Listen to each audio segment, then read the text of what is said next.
Good morning बच्चों। Class 8वीं में हमारा लेसन 4 है। लेसन 4 है धातु अधातु। तो इस टॉपिक को हम आज क्लियर करते हैं। पहले आता है पदार्थ। पदार्थ क्या होते हैं? कोई भी ऐसी वस्तु जो स्थान घेरती है, जिनका अपना भार होता है, उसे हम क्या कहेंगे?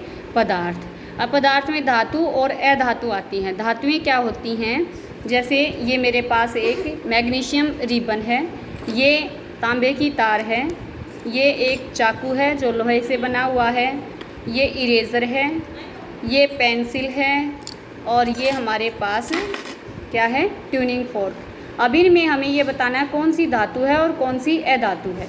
और इसका पता हम कैसे लगा सकते हैं? हम इसका पता उसके गुणों से लगा सकते हैं। तो धातुओं के गुण समझते हैं हम। पहला है गुण, धातुओं में चमक होती है। तो ये जो है इसमें क्या है? चमक है। इट मीन्स ये धातु है। दूसरा गुण होता है ध्वनि। धातुओं में ध्वनि उत्पन्न होती है। अगर हम इसको किसी वस्तु से टकराते हैं तो इसमें ध्वनि उत्पन्न होती है। दूसरा क्या आता है? इसे पीट कर, यानी धातुओं को पीट कर इसकी एक शीट बनाई जा सकती है। जैसे ये मैग्नीशियम का रिबन है, तो ये क्या है? शीट बनी हुई है इसकी। फिर आता है, और जब शीट बनती है तो उसको क्या कहते हैं? शीट को क्या कहते हैं? आघात वर्धनीयता। फिर आता है तन्यता। तन्यता का क्या गुण है? यानी इन्हें खींच कर लंबी तार बनाई जा सकती है। जैसे तांबा है, तांबे की तार बनाई जा सकती है। तो ये थे हमारे धातुओं के गुण। अब इन्हीं गुणों के आधार पर इनके ऑपोजिट कैरेक्टर्स आ जाते हैं। किसमें? अधातुओं में। अधातुओं में क्या होता है? इनमें चमक नहीं होती, ये भुरभुरी होती है। जब मैं इस पेंसिल के सिक्के को अगर हम किसी चाकू से काटते हैं तो ये क्या हो जाता है? बुरबुरा होकर टूटता है। इसको हम क्या कहेंगे? अधातु। तो ये हमारी अधातु है। तो अब आता है उदाहरण। अब धातुओं के क्या क्या उदाहरण हुए? जैसे एल्यूमिनियम है, आयरन है, कॉपर है, मैग्नीशियम है, ये सब क्या हैं? धातुएं।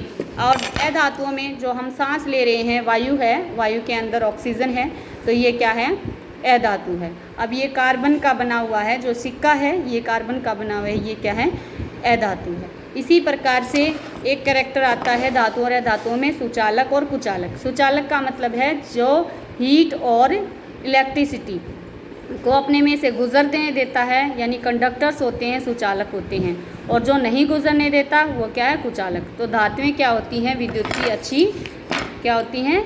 सुचालक होती हैं। जैसे तांबे के तार हैं, तो ये तांबे का जो तार है ये अपने में से विद्युत को गुजरने देता है। जो हम घरों में तार प्रयोग करते हैं वो क्या है? तांबे के बने हुए होते हैं। तो ये क्या है? धातुओं का गुण। अब हम देखते हैं धातुओं का जो पहले आता भौतिक गुण। भौतिक गुण में यही था, बाहर से जो दिखाई देते हैं, जैसे चमक। फिर आता है रासायनिक गुण, यानी धातुएं जो हैं किसी भी पदार्थ के साथ अभिक्रिया करने पर क्या बनाती हैं, उसको हम क्या कहेंगे? रासायनिक गुण। और रासायनिक गुणों में सबसे पहले आता है ऑक्सीजन के साथ अभिक्रिया। तो ज़्यादातर धातुएं ऑक्सीजन के साथ अभिक्रिया करके ऑक्साइड्स बनाते हैं, और पानी के साथ अभिक्रिया करके हाइड्रोक्साइड बनाते हैं।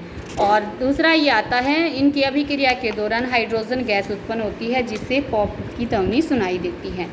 अब हमारी आती हैं धातु और अधातुओं के उपयोग। धातुएं क्या होती हैं? अभी जैसे ये बताया, इनमें कठोरता होती है, चमक होती है, तो इसी आधार पर उन्हीं के हम प्रयोग कर सकते हैं। जैसे चाकू बना है हमारे दैनिक जीवन में, ये धातु से बना हुआ है, इसको हम काटने के लिए प्रयोग करते हैं। और अधातुओं में जैसे ऑक्सीजन है, हम सांस लेने के लिए इसका प्रयोग करते हैं। तो ये है धातु और अधातुओं का सामान्य ज्ञान। और आपको लेसन 4 कंप्लीट रीड करना है।